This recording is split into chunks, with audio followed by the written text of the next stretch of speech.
Sir ಈಗ ಗರ್ಭಕೋಶದಲ್ಲಿ ತೊಂದರೆ ಇದೆ ಅಂತ ಹೇಳಿದಾರಾ ಸರ್?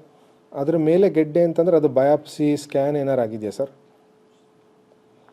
ಅದು ಸ್ಕ್ಯಾನ್ ಮಾಡಿಸಿ ಹಂಗಂತ ಹೇಳಿದ್ದಾರೆ ಸರ್. ಹೌದು ಸರ್, ಈಗ ಗರ್ಭಕೋಶದಲ್ಲಿ ತೊಂದರೆ ಇದೆ ಅಂತಂದರೆ ಅದಕ್ಕೆ ಸಿ ಟಿ ಸ್ಕ್ಯಾನು ಅಥವಾ MRI ಸ್ಕ್ಯಾನ್ ಮಾಡಿಸ್ಬೇಕು ಸರ್. ಅವ್ರ ವಯಸ್ಸು ಮಾಡ್ತೀವಿ ಸರ್. ಓಕೆ. ಒಂದು ಸ್ವಲ್ಪ ಇದೆ ಅಂತ ಮಾಡಿಸ್ಬೇಕು ಅಂತ ಹೇಳಿದ್ದಾರೆ. ಹೌದು ಸರ್, ಗರ್ಭಕೋಶದಲ್ಲಿ ಏನಾದ್ರು ತೊಂದರೆ ಇತ್ತು, ನೀವು ಗರ್ಭಕೋಶದ ಮೇಲ್ಗಡೆ ತೊಂದರೆ ಇದೆ ಅಂತಂದರೆ ಮೇ ಬಿ ಫೈಬ್ರಾಯ್ಡ್ ಅಂತ ಇರ್ಬೋದು ಅಥವಾ ಬೇರೆ ಏನಾದ್ರು ಇರ್ಬೋದು. ಸೊ ಯೂಶ್ವಲ್ ಆಗಿ ಆಪ್ರೇಷನ್ನೇ ಮಾಡಿ ತೆಗಿತೀವಿ ಸರ್. ಆಪ್ರೇಷನ್ ಮಾಡೋದೇ ಬೆಟರ್ ಆಪ್ಷನ್ನು. ಬಟ್ ಅದೇ ಈಗ ಬ್ಯಾಪ್ಸಿ ರಿಪೋರ್ಟಲ್ಲಿ ಏನು ಬಂದಿದೆ ಅಥವಾ ಅದರಲ್ಲಿ ಏನಿದೆ, ಯಾವ ಟೈಪ್ ಆಫ್ ಕ್ಯಾನ್ಸರ್ ಅಂತ ಇದೆಯಾ ಅಥವಾ ಬಿನೈನಾ, ಅವೆಲ್ಲ ನೋಡ್ಕೋಬೇಕು ಸರ್.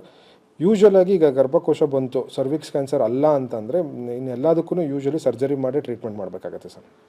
ಸರ್ಜರಿ ಆದಮೇಲೆ ಅದ್ರ ಮೇಲೆ ಯಾವುದು ಸ್ಟೇಜ್ ಏನು ಬರುತ್ತೆ ಅಥವಾ ಅದು ಕ್ಯಾನ್ಸರಾ, ಅದು ಯಾವ ಟೈಪ್ ಕ್ಯಾನ್ಸರ್, ಅದು ನೋಡಿ ಮುಂದಿನ ಟ್ರೀಟ್ಮೆಂಟ್ ರೇಡಿಯೇಷನ್ನು ಅಥವಾ ಕೀಮೋ ಕೊಡಬೇಕು ಅನ್ನೋದು ಮುಂದಿನ ದಿನಗಳಲ್ಲಿ ಆಪ್ರೇಷನ್ ಆದಮೇಲೆ ಡಿಸೈಡ್ ಮಾಡೋವಂಥದ್ದು. ಬಟ್ ಗರ್ಭಕೋಶದಲ್ಲಿ ತೊಂದರೆ ಇದೆ, ಗೆಡ್ಡೆ ಅಂತ ನೀವು ಅವ್ರೇನು ಹೇಳ್ತಾ ಇದ್ದಾರೆ ಅಂದರೆ ನನಗೇನೋ ಫೈಬ್ರಾಯ್ಡ್ ಅಂತ ಅನಿಸುತ್ತೆ.